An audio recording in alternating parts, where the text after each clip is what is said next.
Latar belakang atasan bagian SCM memberikan instruksi kepada staf untuk segera mengoordinasikan perubahan kuantitas pada purchase order, PO, nomor X kepada supplier terkait. Perubahan ini terjadi karena adanya penyesuaian rencana produksi. Permintaan bahan baku meningkat akibat peningkatan forecast penjualan wafer bulan depan. Agar tidak terjadi kelebihan atau kekurangan stok, komunikasi perubahan PO harus dilakukan secara cepat dan terkonfirmasi dengan baik oleh supplier. Tujuan perintah untuk memastikan perubahan jumlah pesanan pada PO disetujui dan dikonfirmasi oleh supplier secara resmi, sehingga pengiriman bahan dapat disesuaikan tanpa mengganggu jadwal produksi dan arus logistik perusahaan. Pihak terkait. 1. Staff SCM, Purchasing. Bertanggung jawab menyampaikan perubahan kuantitas kepada supplier dan memperbarui dokumen PO. 2. Supplier. Pihak yang menerima permintaan perubahan PO dan menyesuaikan jadwal produksi pengiriman mereka. 3. Tim PPIC. Memberikan justifikasi perubahan berdasarkan kebutuhan produksi terbaru. 4. Tim Warehouse. Menyesuaikan kapasitas penerimaan bahan sesuai kuantitas baru. 5. Tim Finance Accounting. Memastikan perubahan nilai PO tercatat dalam sistem untuk keperluan pembayaran dan audit. Hambatan, tantangan, dan solusi umum. 1. Supplier menolak perubahan karena sudah proses produksi atau pengiriman. Solusi: komunikasikan alasan perubahan secara jelas dan negosiasikan opsi split delivery atau revisi batch berikutnya. 2.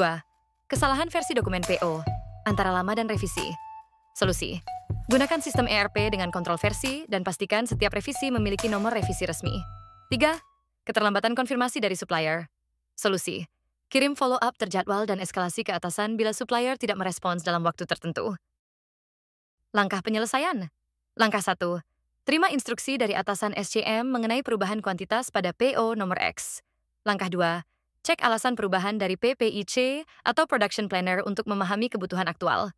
Langkah 3. Buka PO di sistem ERP dan catat detail kuantitas lama serta rencana perubahan baru. Langkah 4. Hubungi supplier melalui email resmi dengan format perubahan yang jelas. Kuantitas lama, baru.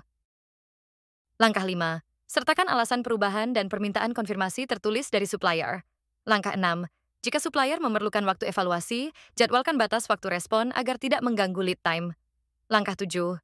Setelah supplier menyetujui, buat revisi PO dengan nomor revisi dan tanggal update terbaru. Langkah 8. Kirim PO revisi kepada supplier dan minta tanda tangan konfirmasi. Langkah 9. Update data PO revisi di sistem ERP dan arsipkan bersama bukti komunikasi. Langkah 10.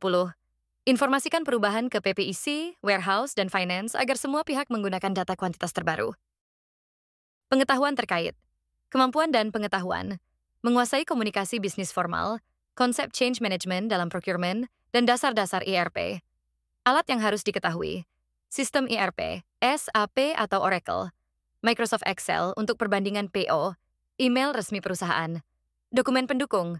PO lama dan revisi, purchase request, PR, email konfirmasi supplier, serta log perubahan di ERP.